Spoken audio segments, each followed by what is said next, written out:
Hey friends, if you wish to fix the issue where Windows installer keeps popping up or starting on your Windows 11 computer, then please watch this video. I will guide you through the resolutions. So the first solution is to check the status of the Windows installer service. Search for services in the Windows search bar and open services. Scroll down to the Windows installer service, right click on it and select start. Make sure that it's started. The next solution is to perform a clean boot on your system.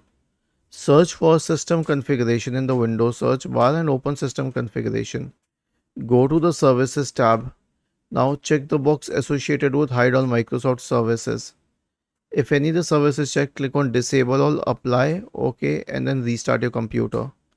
The next solution is an SFC scan. So search for command prompt in the Windows search bar and click on run as administrator. Type the command sfc /scan now and hit enter to invoke the sfc scan. And lastly, check for malware. Search for MRT in the Windows search bar and open MRT. Okay, and wait for it to load. Click on next. Select full scan. Click on next and then let it run through.